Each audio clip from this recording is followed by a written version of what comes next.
Welcome to A Well-Designed Business with your host, LuAnn. LuAnn has a lifetime of experience building a multi-million-dollar business with her husband and cousin, and she knows the challenges you face in your interior design business. LuAnn brings you real-life answers to your most pressing problems, as well as practical strategies to explode your interior design business. So, let's get to the business of interior design. Hi, welcome to another episode of A Well-Designed Business. Today on the show, Laura Lochrin joins me from sunny California. But Laura is originally from Scotland, and she only moved here 5 years ago with her husband and children.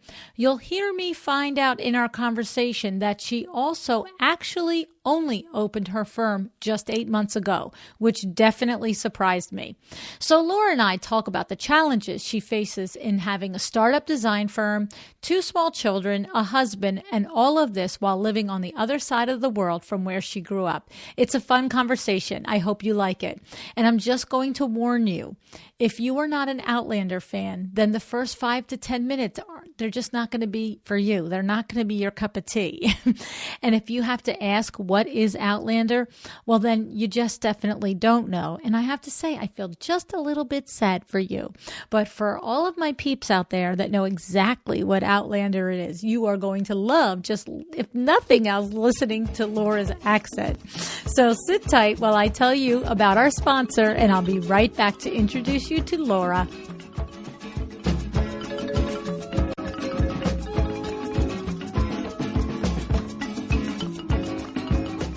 My great thanks to My Doma Studio, our podcast sponsor. What is My Doma Studio? Well, you know, as busy interior designers, that running your own design firm isn't just about designing. That's what we talk about here all the time, right? There's managing contracts, clients, payments, products, and a million other things that you have to have locked down. It is challenging, but you must run your firm efficiently so you can do the fun, creative things you enjoy so much. And that's where My Doma Studio comes in. I'd like to invite you to try My Doma Studio today. Go to mydomastudio.com/a-well-designed-business. Designers around the world are using My Doma Studio. What about you? Let My Doma Studio help you organize the business side and spend more time on the designing side of your firm. I'd also like to share with you that Vin, Bill, and myself are so impressed with My Doma Studio that we have invested in this company. So see for yourself what My Doma Studio can do for your interior design business. And if you visit using the link mydomastudio.com/a-well-designed-business, you will receive a special offer just for you as listeners of the podcast.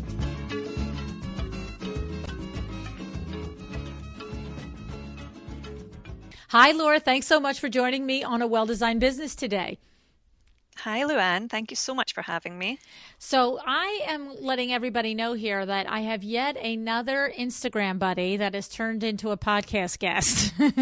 Yes. We have the coincidences are piling up between myself and my guests, and it's getting to be a lot of fun, actually. So interestingly, when we recently had Amber Lewis's show up, Laura commented on the thread about the show and that she liked the show or whatever. And it was the craziest thing because I had literally just been trolling Instagram the day before and came across your feed. And so when you then, commented, I was like, that is really strange. It was meant to be. It was. And that's when I was just like, okay, so here, let's do this. I'm not even going to overthink it. Let's just get you on.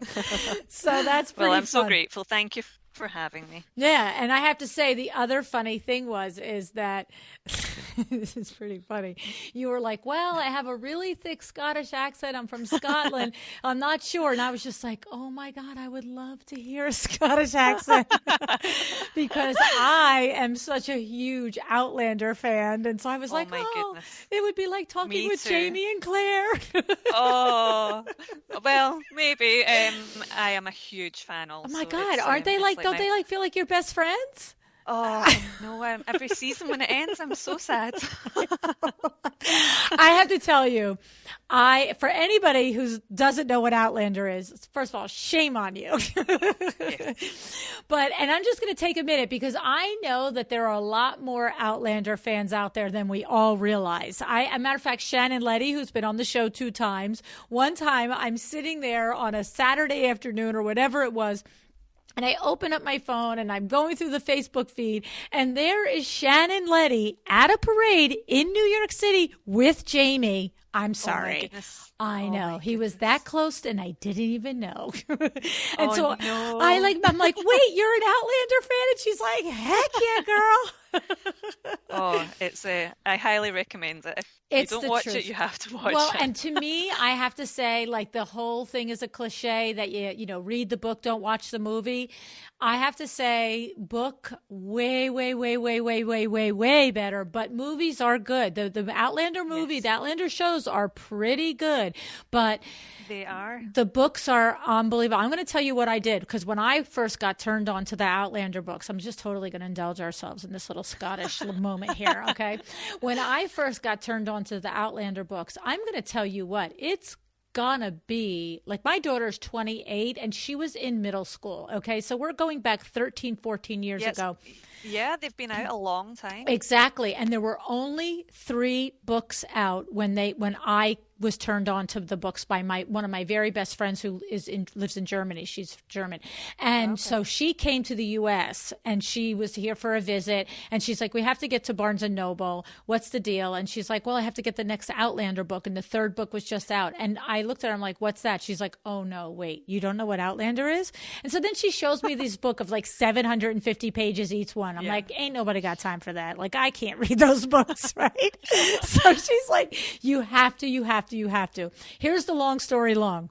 I read the 3 books. I will never forget this moment. I was sitting on my sofa. My husband's watching a Yankee game. I finished the 3rd book, and I literally, Laura, I closed the book, and I literally sat there, and I was like, what am I going to, like, what am I going to do?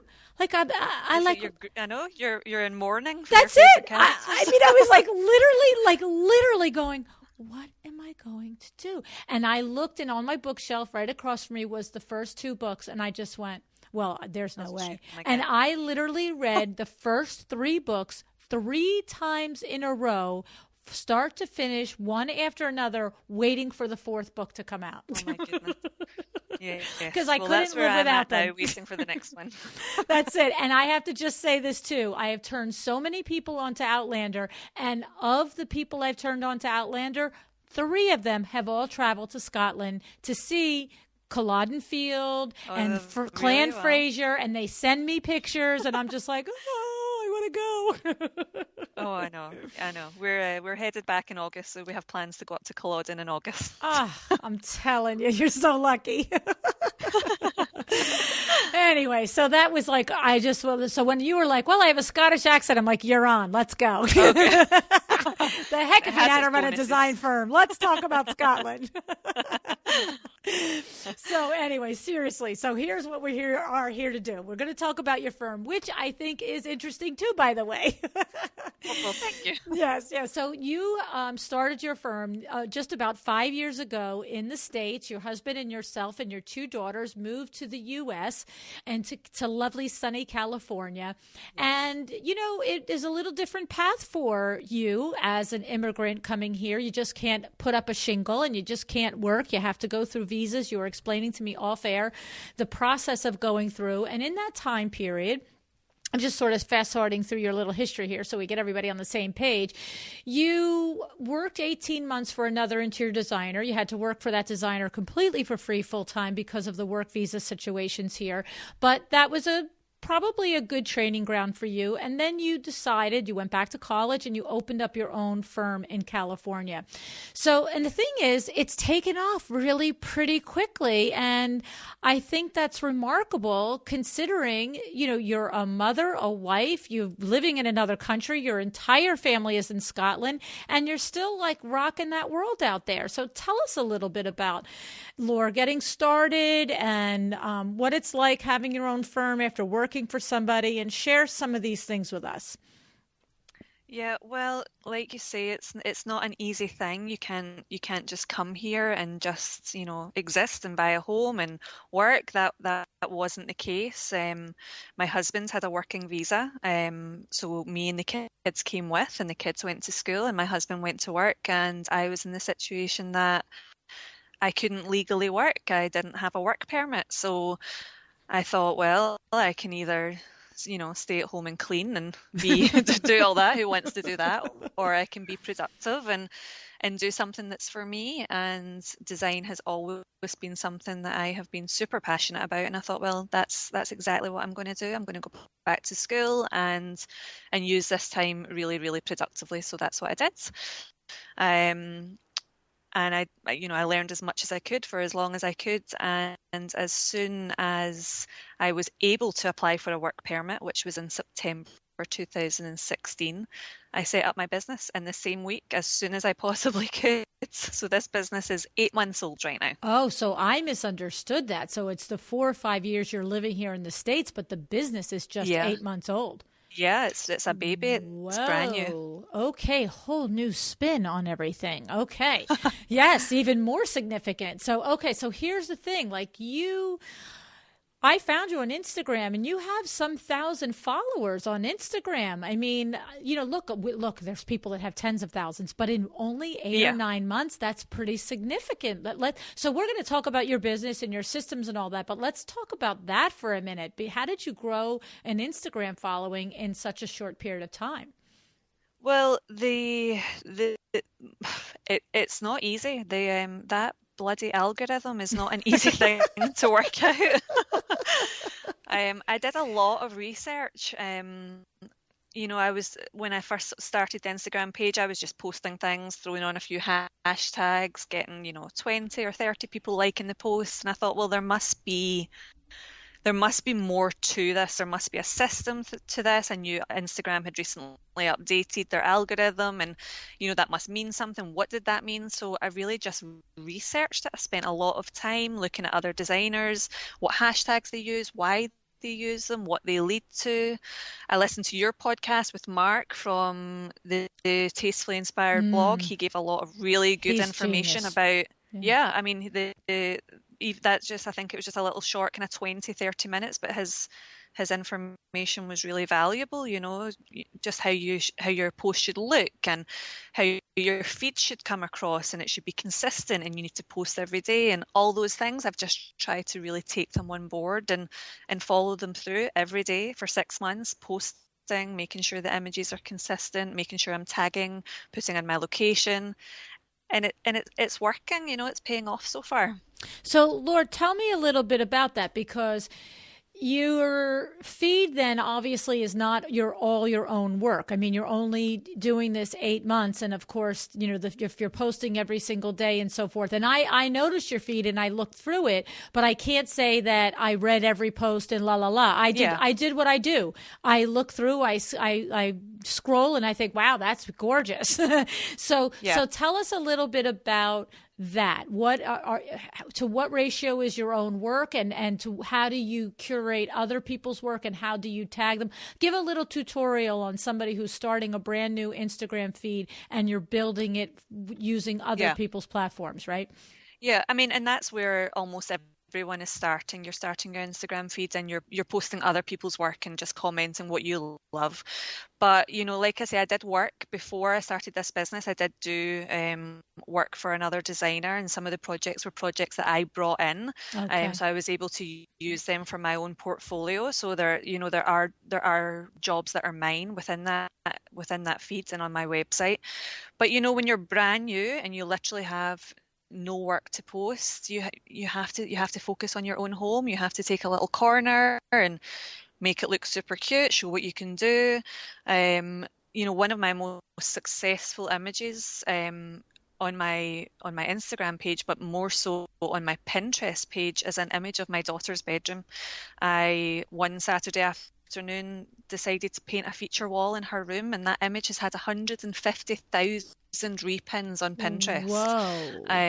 it's huge, but that was just something I did on a Saturday afternoon. I photographed it, I put it up, and it went crazy on Instagram, which leads a lot of people to my website. It leads a lot of people to my Instagram. So, and that's just in my own home. That was nothing, nothing particularly fancy, but I just thought I have to try and put some things out that are mine, and that one really, really worked. Right. Wow, that's amazing. And then tell us the strategy. So all of the research and things that you did, listening to Mark McDonough and other places that you got research, do you have a set strategy where you like, okay, every day I do 3 posts or I do 6 posts or I do 1 post and it's at this time or that time? Or are you just feeding the beast and curating the pictures between your work and other people's work?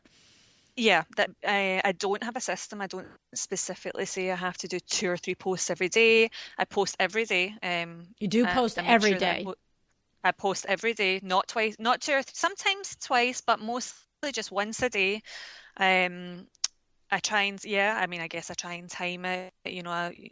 When schools are out and people are sitting down at their dinner, they say that's the best time to post, so I do think about those things. Mm-hmm. I don't as yet use an app like for my posts. I do it all, everything that I post, it's something that I've seen that day, something that I've liked over the past few days. I don't have you're not scheduling it out ahead of time. I'm not scheduling. Right. No, I'm not scheduling posts. I am getting to the point where I think that's something I'll have to do because it's time consuming. And right. But right now when I post, it's something that I've seen that day that I love and I want to talk about. And do you follow Mark's advice about developing in a different location in your phone 4 or 5 sets of hashtags, and then you do that? Okay. Yes, that was like the best advice ever because I was losing my mind typing out hashtags. I'm like, no one can spend this amount of time typing out hashtags, so that was like the best advice I've been given. Right. And then, so I'm curious because I also started to make a cache of hashtags and stuff. But so, for instance, for me, for the podcast, if I'm because we all know that on the day the show is live, I am sharing the workout all day of the particular guest and letting the guests get a lot of play and a lot of looks on their work, which is fun for all of us. But so, for instance, if I noticed the other day, Judy Kiefer's show was up, and she does hospitality and commercial interiors and so forth, but she's in Idaho. And so I went to my hashtags and I had a lot of commercial related hashtags surrounded hi LuAnn Krasno, but she's in Brooklyn. So I was like, well, just post them that way. I'm like, I can't post them that way. I got to change them all to Idaho and this and that, the other thing. I'm like, what am I going to have? A commercial one for every state? Like, how does this work? It takes time. It takes time. It does. And my notes are just full of all different, catalogs of hashtags. Well, every once in a while, if anybody's listening and they see a designer from, Michigan and their hashtags are from Charlotte, you'll know I was just lazy that day or just jammed up. And it was like, all right, these notes have to go out. So, because the geo tags Mark was saying were very important and to include them, Yeah, absolutely. So that's interesting. Yeah, who knew it was so technical? Oh, gosh. It's just all these things you have to learn. It's so true. So, okay, so I like that. Now, let me ask you something. Is the Instagram translating into business for you? Yeah, it is. It is. Tell us about that. Yeah, it is. I do Instagram. Obviously, I also do Pinterest, Facebook, and I've just recently decided to put myself on Yelp, which is also something I had never thought about doing until another designer actually recommended, why are you not on Yelp? And I'm like, oh, I have no idea why I'm not on Yelp. Okay. Nobody told me yet.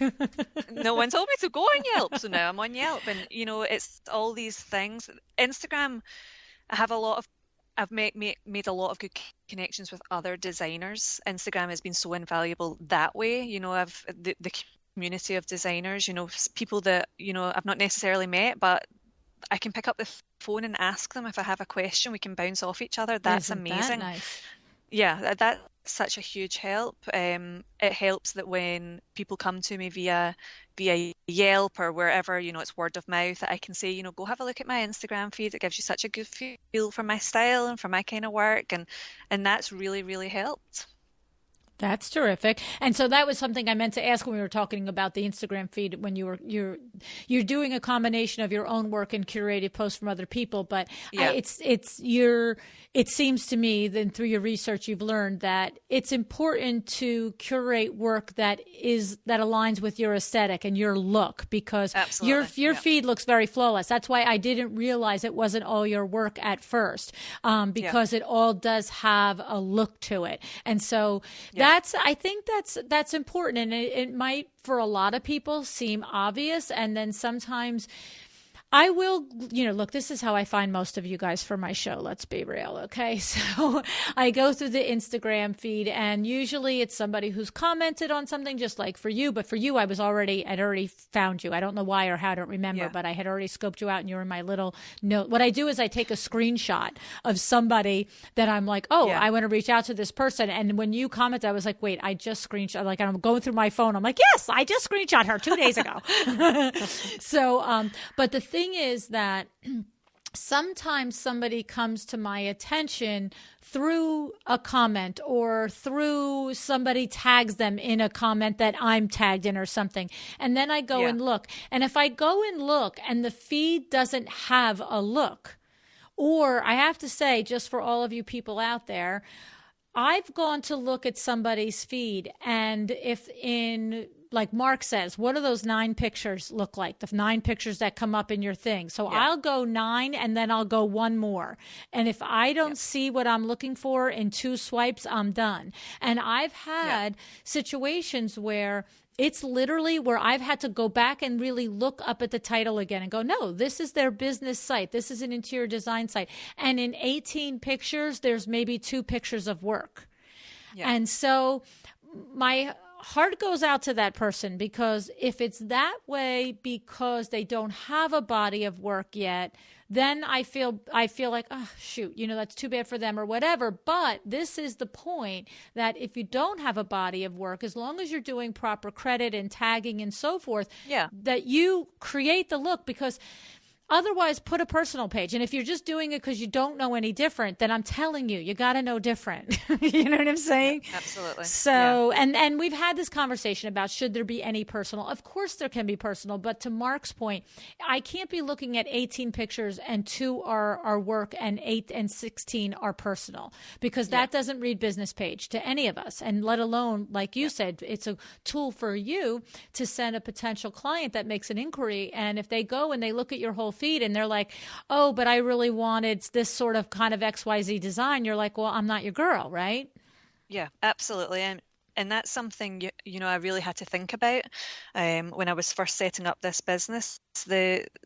You always want to appeal to the masses. You don't want to get to the stage where you're not getting work because you have a specific style. But I had to really think about that. I am not if someone wants a really traditional home with, dark, heavy woods and, deep reds, I am not the designer for that. And I'm okay with that. And I had to kind of decide that that's not the kind of work I do. There's plenty of designers who I'm sure are awesome at that, but it's not me. Right. So my feed, I made a choice to make sure that my Instagram feed represented me, what I like, the kind of style that I have, and what I can do for you. I didn't think there was any point in one day putting an image of a Tuscan home, and then the next day it's a super sleek European kitchen. That doesn't tell anyone who I am. It doesn't tell anyone what style I'm going for. And, that was a conscious decision. That's a good, smart, conscious decision, because as an interior designer, I'm sure you have heroes in the design world and you have people whose work that you admire, but their aesthetic could be completely different. And so you just don't put them in your feed because you can stand back and admire it from a technical and from a beauty standpoint, because it does mix the marketing message to the potential client looking at the feed, right? Yeah. I just had to make a point of staying true to to what I love, and that's for sure what I try to do on Instagram. Right. I like it because that's also, I can see as a rookie mistake, is somebody who maybe hears the podcast and says, oh, so if I don't have a portfolio, I can put up other people's work and tag them and be proper and all that. But if you're posting like you said, a super traditional heavy drapes, like you said, just say Mediterranean Tuscan look because you admire that designer, but that's not the kind of work you want to do. It's no different than having, a picture of your dog in the middle of it. It's not representing you. Okay, good. So that's a good point to make that distinction. Great. Okay. So have you actually had clients find you and hire you through Instagram, or you're using it as part of your marketing tool, which is as valid, by the way, when when somebody finds you somewhere else? But what has been your experience? So far, it's been used more as a marketing tool. I've had people who have contacted me via word of mouth or however else, and I'm able to say, I have a house account, I have other places, I have my website they can go look, but Instagram I just think truly gives a feel of me. I don't have a lot of personal stuff in there, but there's enough for people to understand who I am. And so I've just recently taken on a master bathroom remodel, and she loved my Instagram page, and that was why she booked the consultation. So that's huge. That's it. That's terrific. I love it. And you know what? It's like the brochure of 10 years ago in some ways, if you do it right, you do it right. And that's really your point, that if you do it with intention and you really think about what you're putting up there, it really does become the calling card. And of course, it becomes the place that you can send somebody so that they can really get a feel for you. So I love it. Okay. So tell us a little bit about this 8-month-old business. Here we are in the spring of 2017. Are you a solo still at this point? Do you have any assistant? Okay, so you're solo. No, I am solo right now, but things are getting a little hectic. Getting a little dicey. Yeah, just a little. Okay. My parents come out towards the end of the year. My mum comes out for 4 months from October through March every year, so I'm hanging tight until she comes back to rescue me. That's awesome. Well, and then she escapes probably some of the worst weather of Scotland, right? And comes into California. Yes. Is that the deal those months? Yes. There's methods in her madness. She says she's here to help. I'm not so sure. But that sounds like it's just fine, right? Well, there's nobody better than your own mom or your husband's mom to be the one if you have to work all day and your kids have to be with somebody. Of course, there's 1,000 other important, I guess really what it is somebody that you know that loves them as much as you do, because it makes that guilt a little bit easier on the brain. Just a little, yeah. I mean, that's for sure one of the biggest challenges that I have right now is the time management, because like you say, I am here. All my family's in the UK. My husband actually works away Monday through Friday. Wow. So I am here. It's just me. And I have two little ladies who are super busy, and so they get dropped at school at 9 o'clock, and the business takes over from 9 until 3, and then I'm mum again from 3 until 7, and then I get back into my business space 7 until it's time to sleep. So it's for sure the juggle, but that's okay. I'm kind of loving it. Okay, so that's challenging. It's like being a single mom almost. I mean, on the weekends he's around and stuff, but during the week, if he's traveling all week, there's no. I guess you must have developed a nice network of girlfriends and resources like that, because I mean, there has to be situations where you're on a project meeting and, the window treatment person showed up late and now you can't leave, or whatever. And now you're supposed to be at school. Yeah, it's and I have really good friends who, if I didn't have them, I wouldn't be able to do this. Yes. I have to have people who I can say, I'm here, I'm stuck, I'm an hour out, please grab my kids. Right. And I'm very fortunate to have met those people here. That's good. That's good. You need that. I can tell you from having gone through raising children and having a business at the same time that, that's one of the biggest struggles, is to really be I always wanted to be the best mom first, and I hope to be as good a business person as I was a mom. I mean, but that's a tough thing to do. So, I can tell you this. I read.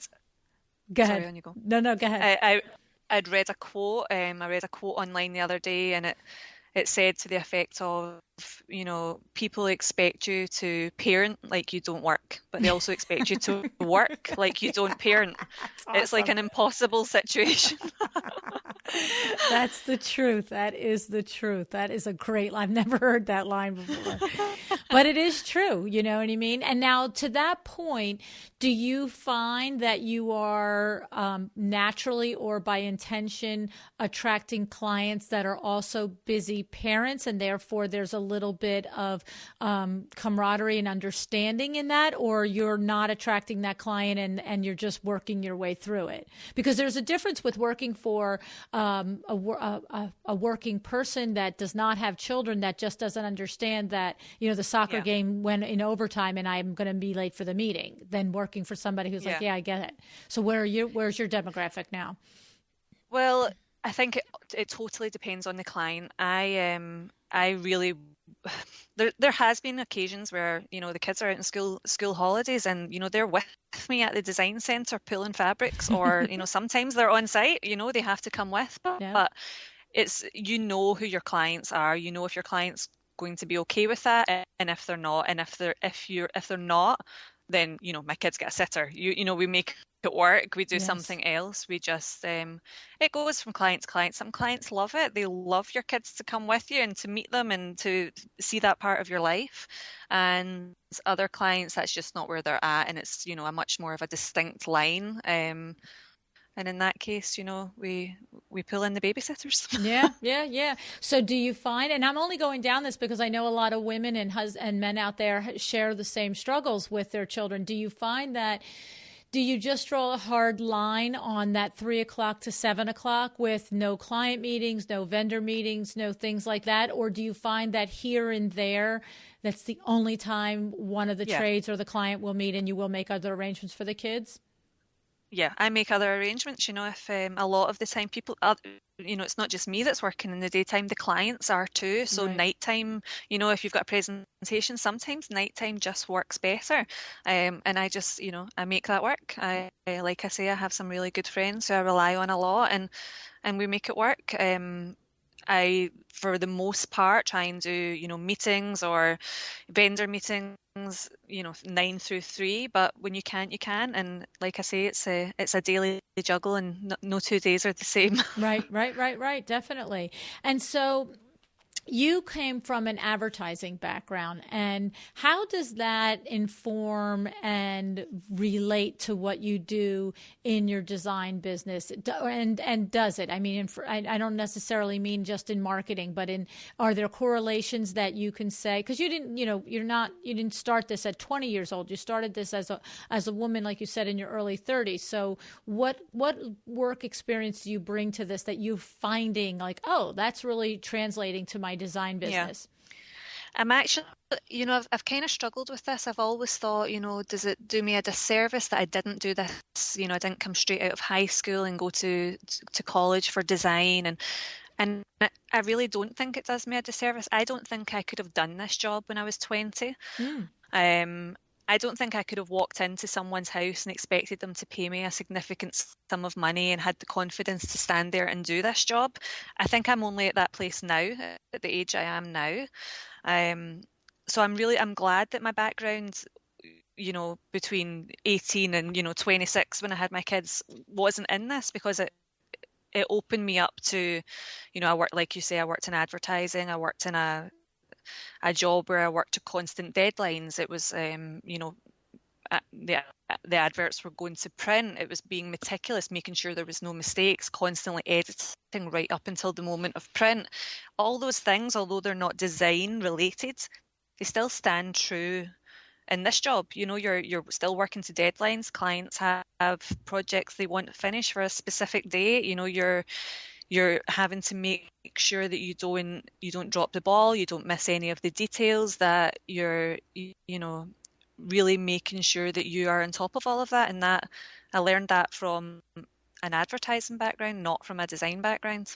That's really very true. You're right about that analogy. I mean, I just think about the different advertisers that we work with, particularly for digital advertising as well as print advertising. But the deadlines are there, and the details do have to be attended to, and so that is good training for the sorts of things that you face as an interior designer. And do you tell your clients about that background? You know what Fred Burns says, that you have to tell them about that so they understand. Oh, really? Yes. Yes. It's amazing how many clients don't ask what your background is. They just fork their money over.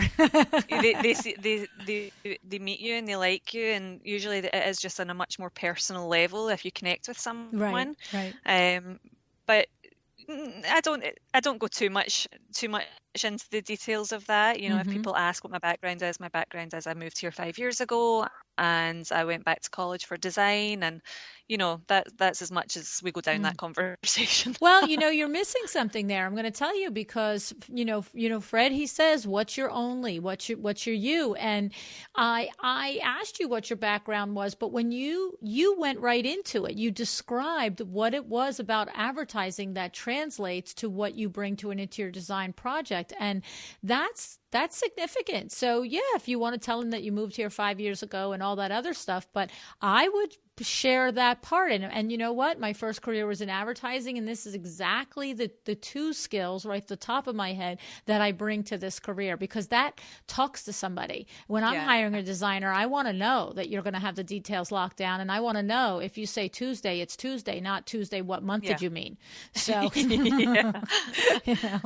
so that's pretty cool. I like that. All right. And so tell us, what are some of the challenges that you're facing 8 months in business with? Do you have a full pipeline? Where are you tell us about that?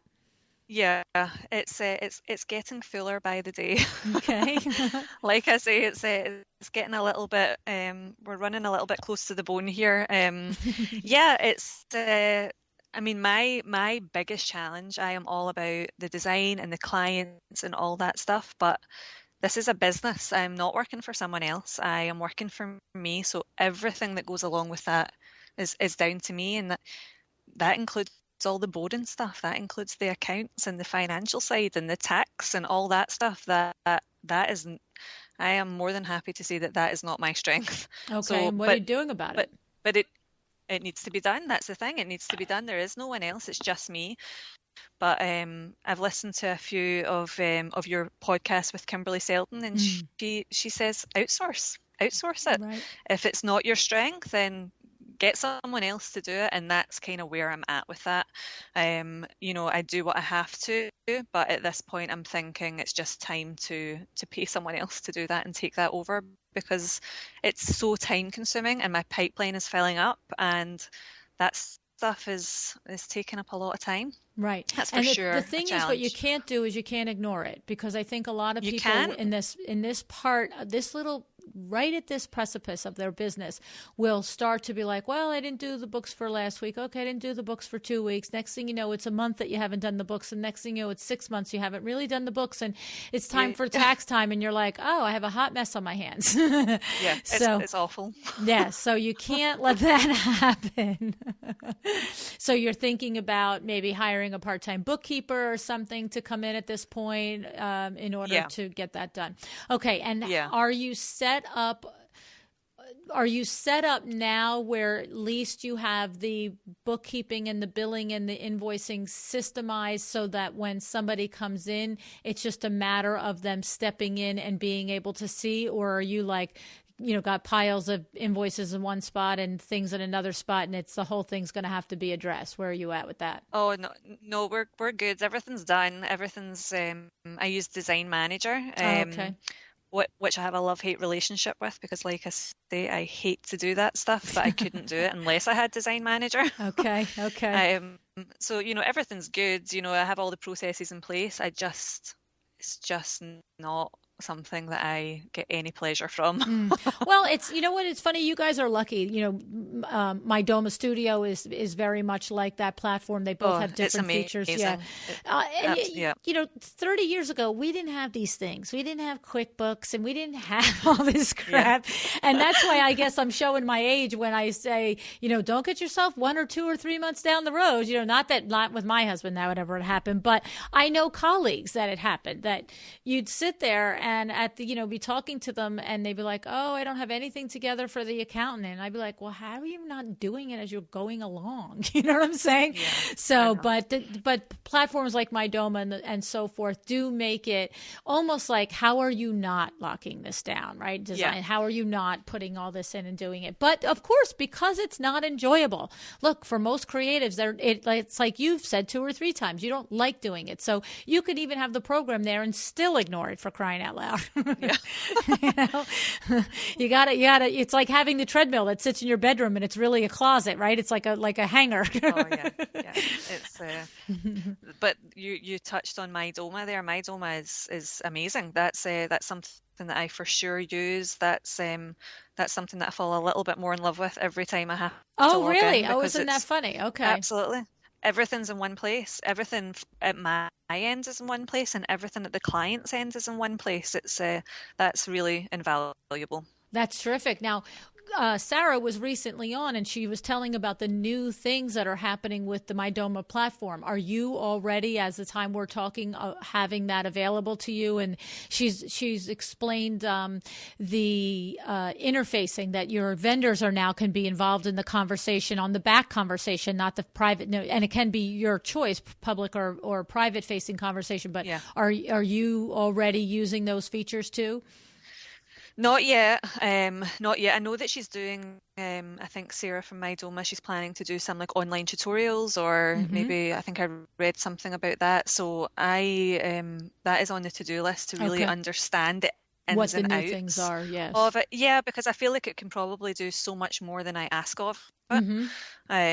So that's something that I need to get on. Yes. Well, it's just like anything else. You have to make time for it. And it's sort of like the thing that you don't want to take the 2 hours out of your life or out of your week or your day to do it. But if you bite the bullet and do it, then it probably saves an hour and a half every other day going forward for the next 6 weeks. So, yeah. But I get it. I get it. I get it. I just had Hunter Douglas email me this morning, and they're like, because we have a website that Hunter Douglas gives us, and I set it up like 5 years ago. I put our name and address and everything in it. I don't really do a lot with it.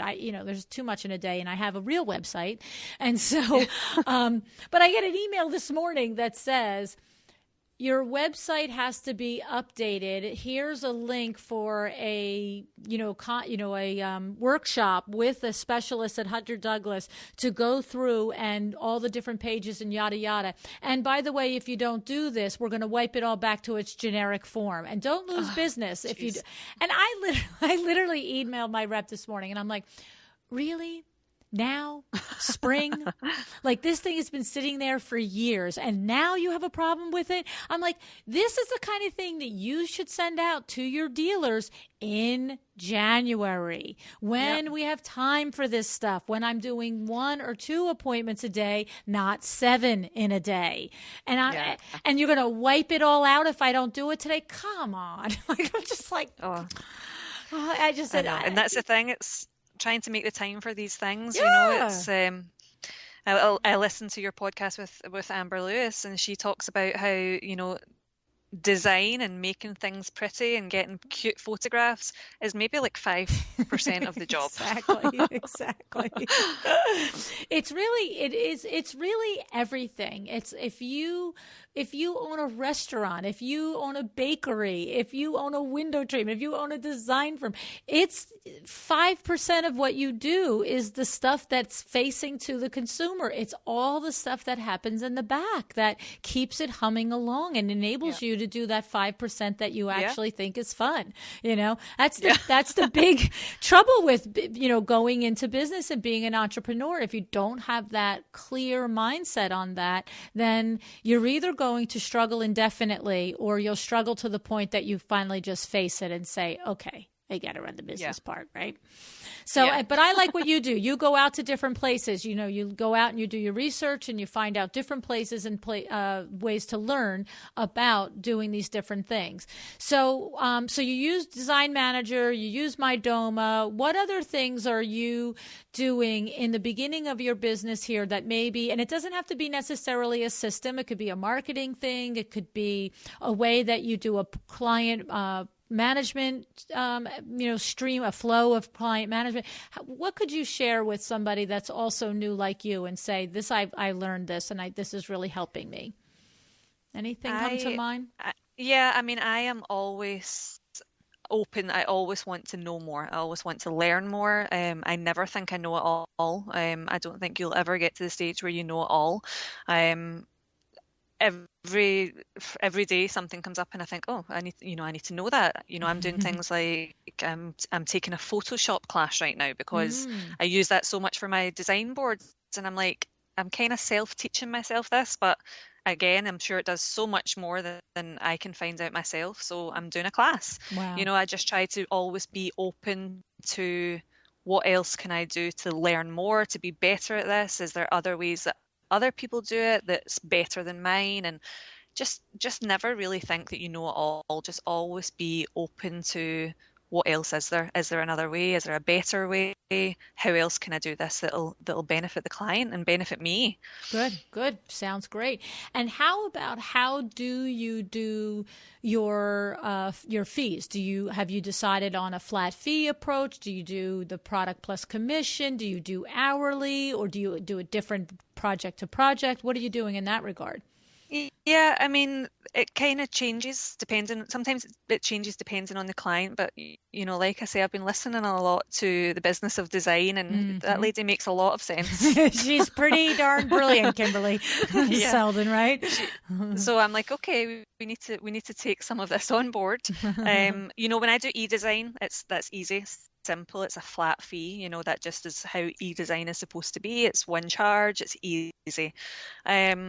When it's a bigger job, anything really involving construction, again, I do the flat fee. I think Kimberly was really, really right. She said about the clients don't have any issue paying you, but they don't want to be asked for money every 2 weeks. Yep. And when you're on, I felt like when it was hourly and you're giving them, so this week was this many hours and this week was this many hours, and you're having to go to them for that retainer.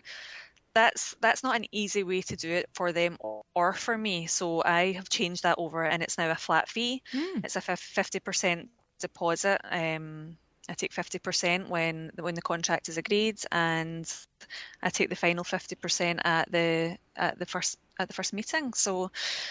And then I also do consulting. If I do consulting, it's an hourly rate. Some people don't want a full service. They just want you to come and pick out paint colors or come and, give them some tips or some advice. And if that's the job, then that's an hourly rate. Okay. And so in setting your flat fee, have you done the due diligence of really carefully considering how many hours it actually does take to do each task, right? Because isn't that the most critical component of setting a flat fee, that you don't underestimate the time and, what's going to go into a project so that you undersell yourself, right? It really is. You sit down and you work out every single detail involved in that job, and how, you get pretty good at working out how much time that's going to take you. Right. And when you convert that into your flat fee, it is super, super tempting to say, oh my God, that's too expensive. I need to make it lower. I need to change it. But I'm trying to be strong and stay true to what it's worth. Well, I think what you find is, and what Kimberly says, and I agree with her because I know it from experience, is when you really know that it costs you that much to do it, then that's what you're worth getting. And you know what I'm saying? Yeah. And just say it. And when you say it the first time and they write the check, you'll be like, oh.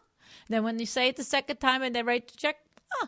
And then if the fifth time you say it, they don't write the check, well, on them. You don't need them. It's like other people will pay.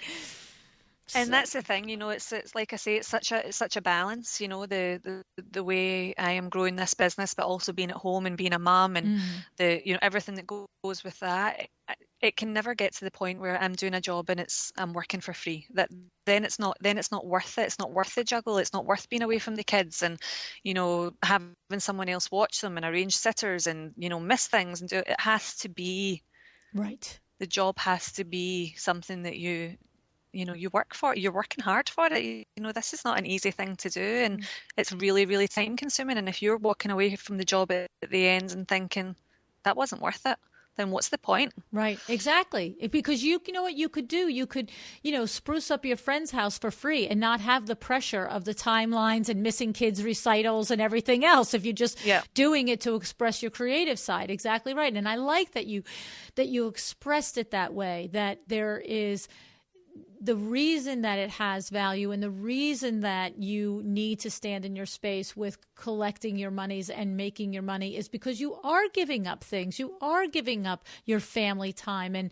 your friend time and other things. And there has to be a payment for that, because otherwise, like you said, why would you do it? Yeah. So I love it. I love it a lot. I think it's so good. Well, and I have to say,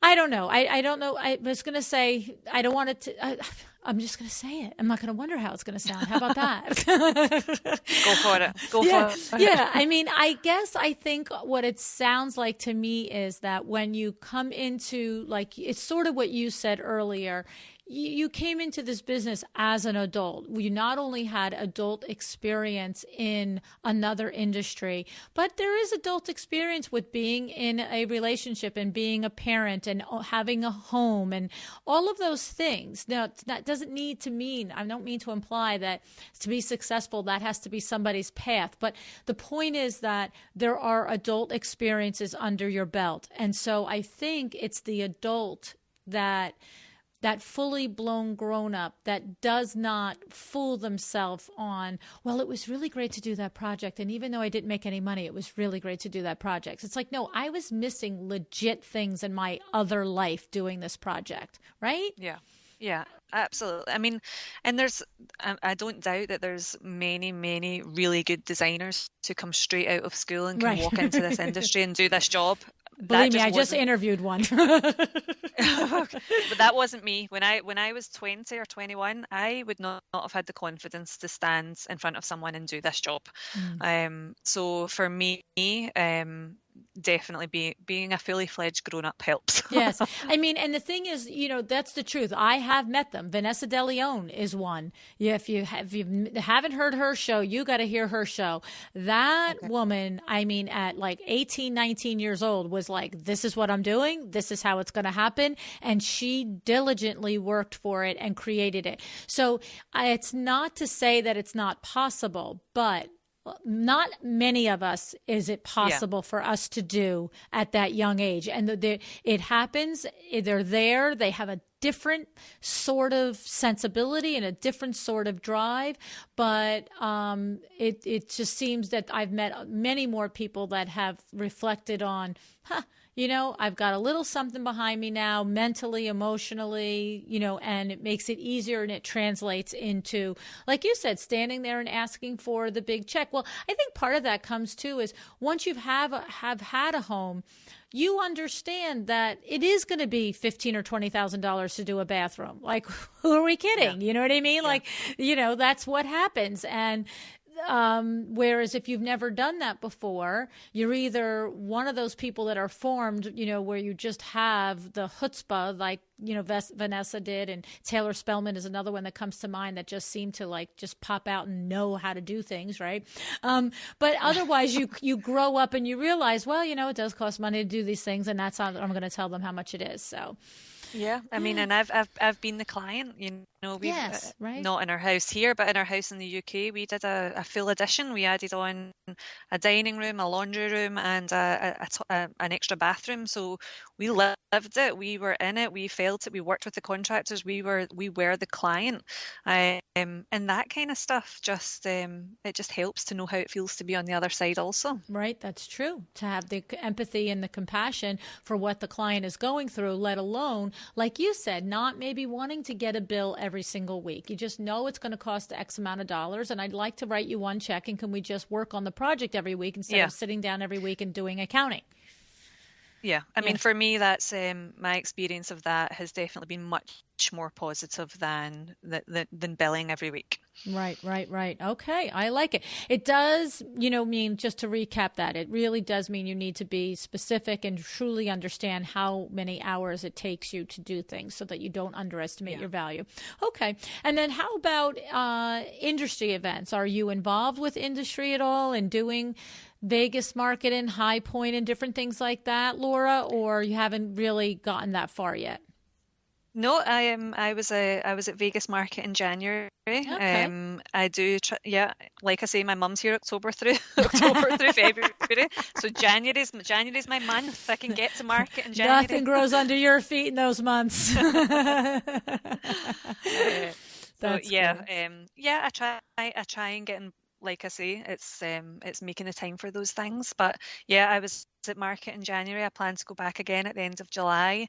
I try to go, when it's design week in Palm Springs, I try to make sure I get there and see what's going on, and go see the Christopher Kennedy compounds, and just get out there, just get out as much as possible.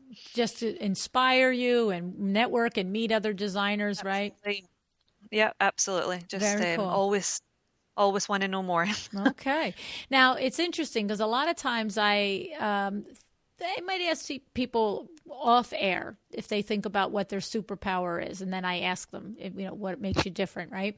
And the thing is that when I would say one of your superpowers is that advertising sensibility, the attention to detail and the attention to deadline. But that seemed to be that you didn't seem to. So what would you have said your superpower is? Yeah, I mean, my superpower, I guess I would definitely say, is I'm very much about the details. Okay, in general, I am, right? just in general, I am not a fan when things are half done. I'm not a fan of winging it. I want to know every detail. I want to know the ins and outs. And I want to know why. I'm genuinely interested in the process. Even if I'm working with a contractor, I enjoy learning from them. I want to know why they do something one way and not another, or why they use this product and not that product.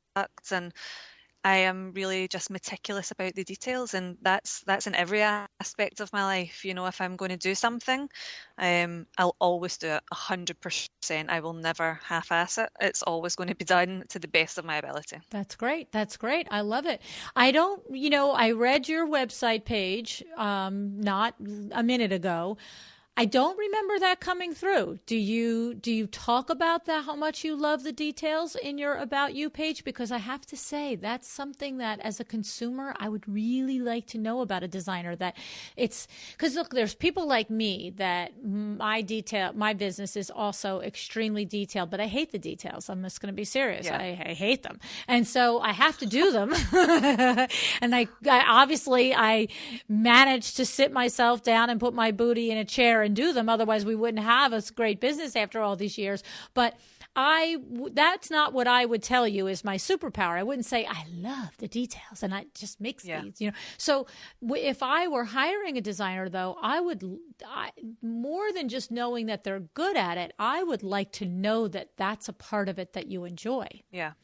Okay. So I will get onto the web guy immediately, LuAnn. Yeah, Get him to change that homepage.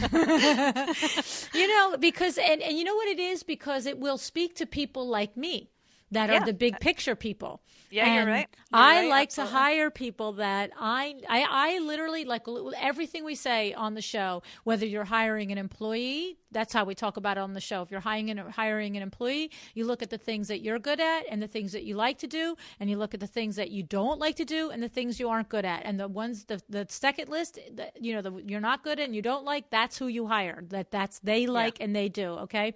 And so we know that as business people, when we go to hire our support staff, but I'm the same way when I hire people to work for me as contractors. I don't want to be out there with a contractor who's loosey-goosey. You know what I'm saying? Yeah. I want a contractor that is like my contractor that does all my personal stuff here. Perfect example. We moved into our townhouse 3.5 years ago. very first thing before we moved in, we were gutting the master bathroom. And literally the first day of the job, he opens up a wall and finds out that the air duct to the master bedroom, which took the heat and the air conditioning, by the way, wasn't connected to anything. So this townhouse was 4 years old when we bought it. The person who lived here was a single guy. And for 4 years, there was no heat and air conditioning in the master bathroom. And the master bathroom is huge, by the way. It's like, it's probably, I don't know, 12 by 12 or something. It's huge. Okay. Yeah. And so you'd notice it if it had no heat or air conditioning. I'm just saying. Yeah.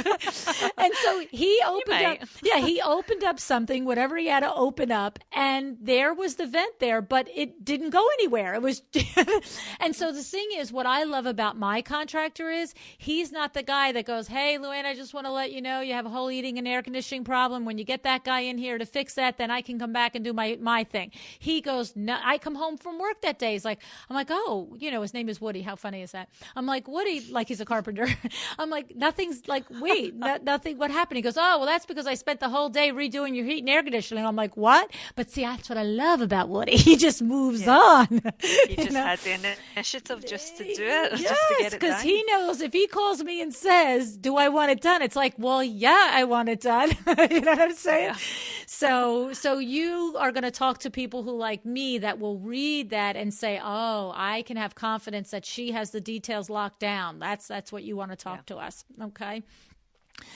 All righty. Well, I think it's awesome. I think you shared a lot of nice things for other colleagues that are only under 1 year in business, that you're doing such a nice job. And I think it's a great inspiration. And I would love for everybody to go to your Instagram and see your feed, because it is a perfect example of expressing your aesthetic. I haven't looked at your Pinterest page. I'll have to go and look at that. I want to go look at that pin with 150,000 pins.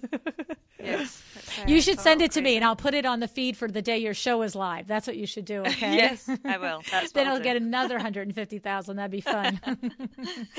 So what are your goals before I let you go? Just tell me, you've got your mother coming in 5 or 6 months, and between then and probably more for that period of time, do you have certain things, Laura, that you're looking forward? Because right now in the beginning of a business, this first, only 8 months in, this is a lot of changes in this period of business, these first 1 to 2 or 3 years. So, and when I say goals, I don't mean like I want to be in Domino Magazine in 5 years. I mean little actionable things that are happening so quickly in your business that you're looking forward to doing differently or instituting or including. Anything come to mind?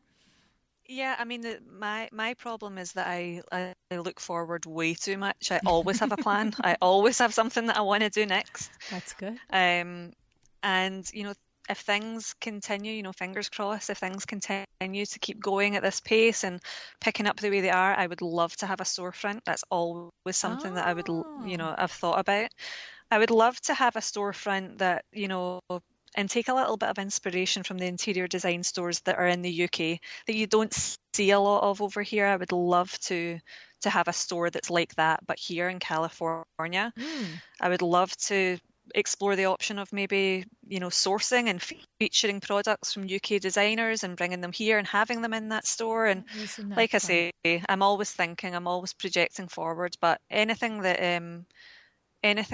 could include, me having to travel home and bring products here, if it includes me being there and me being here, then that would be awesome. That's fun too. Well, I have to tell you, I didn't share this with you before, but the 1, 2, 3 highest listenership for the podcast is the UK for this podcast. Really? Yeah, so you don't know what you just put out in that universe. You don't know who's going to call you. Oh, there you go. Yeah, there you go. It's the States, then Canada, the UK, and then guess what's for? You're never going to believe what's for. China. China. Really? Isn't that crazy? No, it's not. You're yes, lying. It is. No, I'm not. That's the ranking of the countries. Wow. Yes, it's the U.S. might have the highest listenership in the U.S. Then it's Canada, and then it's the U.K., and then it's China. That's really quite bizarre. I know, and I'm going to tell you, and I'm going to call out all my Chinese friends out there now, because you know what's really funny is I get a lot of interaction from obviously the U.S. designers and the Canadian and the UK designers. I get get a fair amount of interaction on Instagram and Facebook and different, but I've only ever heard of one Chinese listener who he literally messaged me and said, I've left you, because I wondered why I had no Chinese reviews, but he said, I listen from China, but my Gmail is US, so the review showed up in the US iTunes, but his name was Marco. So, but the thing is, even like through Instagram and all those things, like I've never had any interaction with anybody from China. So I'm just saying out loud, where are you, peeps, right? You're just putting it out there. That's it. But you just put it out there, because as you were talking, I'm thinking she doesn't know it, but there are dozens and dozens of designers from the UK listening. And you just said, I'd love to sort of, do a store that looks like the way our aesthetic is there, and maybe import product. And so you don't know what's going to happen. Well, we'll have to revisit that one. That's right. That's right. So, well, I have to tell you, thank you so much, Laura. I really did enjoy meeting with you. I enjoyed chumming around about our Outlander buddies, like, because, they're real people to us. I know that they are to you as me. Yes, of course they are. Exactly. Anyway, well, thank you so much, Laura. Have a great day. Thank you so much, LuAnn. Thank you.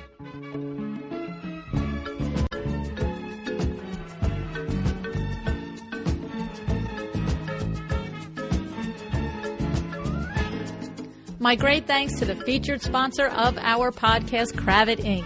Of all the terrific things about Cravat, do you know about CuratedCravat.com? I know you've heard me tell you all about it for this last year and a half, but have you taken a minute to really go and look and check out CuratedCravat.com yet? You have to see this collection of the most unique, high-quality finished products for the home. The collection includes furniture, lighting, bedding, rugs, accessories, and more. It is so comprehensive. It features customized designs as well as unique hand-picked pieces from the global design market. CuratedCravat.com is available exclusively to the trade. That's right. No direct consumer purchasing. They have your back at Cravat Inc. And have you checked out the innovative ready-to-ship upholstery program? This is groundbreaking in our industry. Where else can you find someone that delivers custom quality furniture fast? I'll tell you where else. Nowhere else. You see, it's the combination custom, quality, and fast. That is at CuratedCravat.com. You can shop the site by product category, by stylized product stories, and through the curated rooms designed by the industry tastemakers. At CuratedCravat.com, they are committed to making your job more efficient by providing unmatched customer service coupled with an exceptional product offering. Cravat Inc. stands firm in their mission to serve the interior design trade at the very highest level. And the last and one of the most fabulous features is the process is so simple.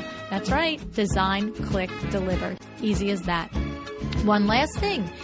Cravat Inc. has a thank you to you as a listener of the podcast. If you are on the site and you are ready to make a purchase, any one purchase, you can get 10% off as their thanks to you. Enter the code CKPodcast at checkout for 10% off any one purchase. Well, I do thank them very much, and I really do hope that you will take a moment to see how CuratedCravat.com can help you run your business more efficiently.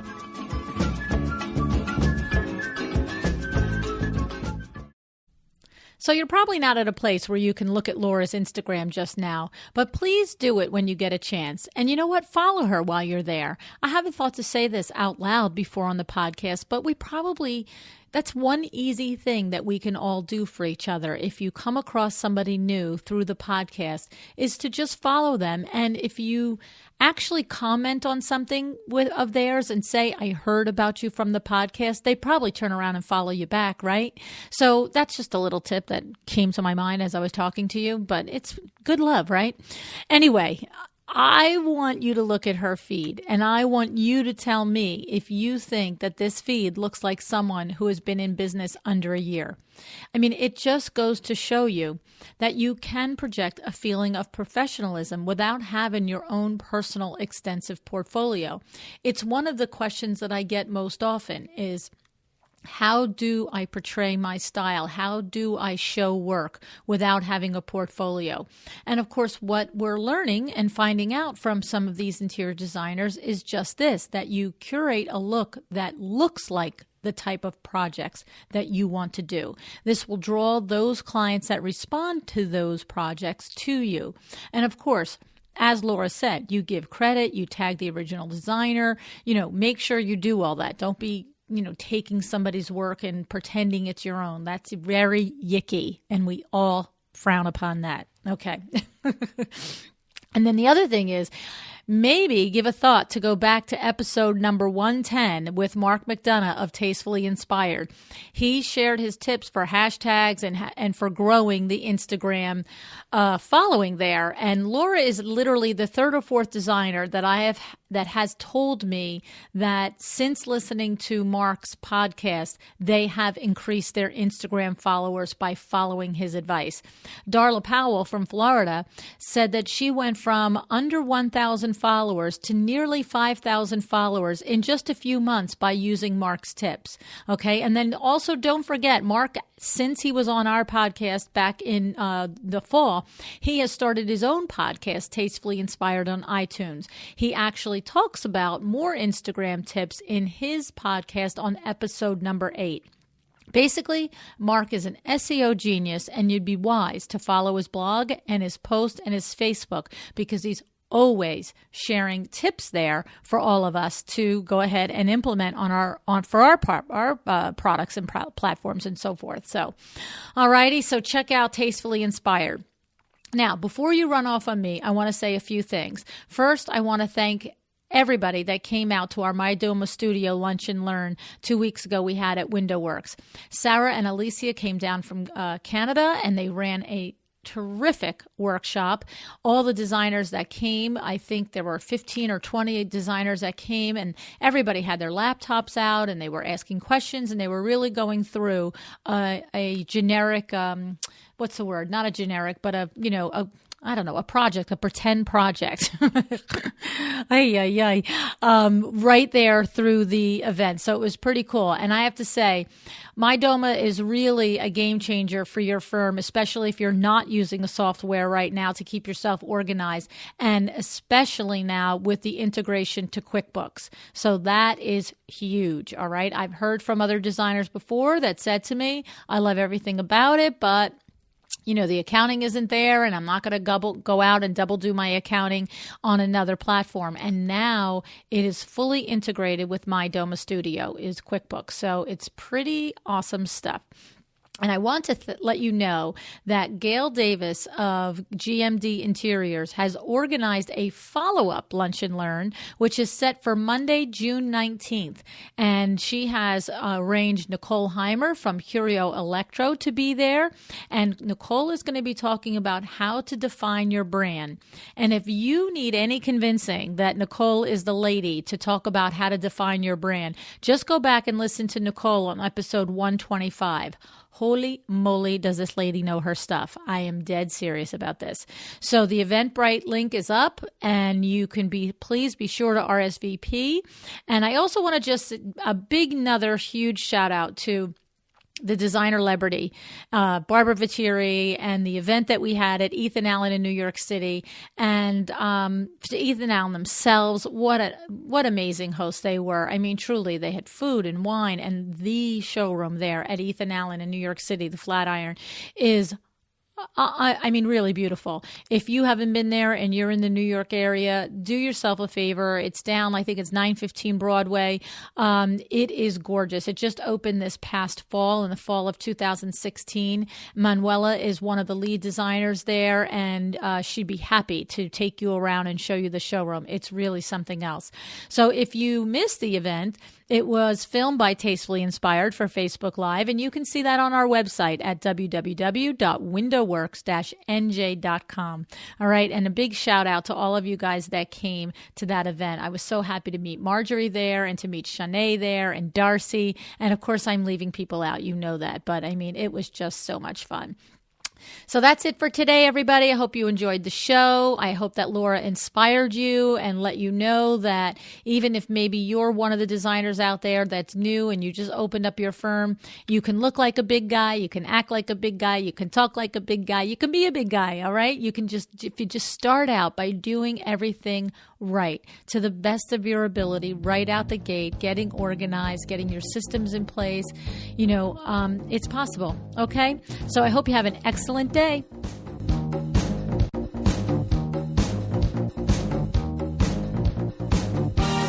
Thank you for joining me again today for another episode of A Well-Designed Business. This podcast is a production of WindowWorks in Livingston, New Jersey, your trade resource for custom window treatments and awnings. Learn more about WindowWorks at www.windowworks-nj.com. All of our music is original music by Room 2 Productions. Please contact us if you want to learn more about original music for your business or your events.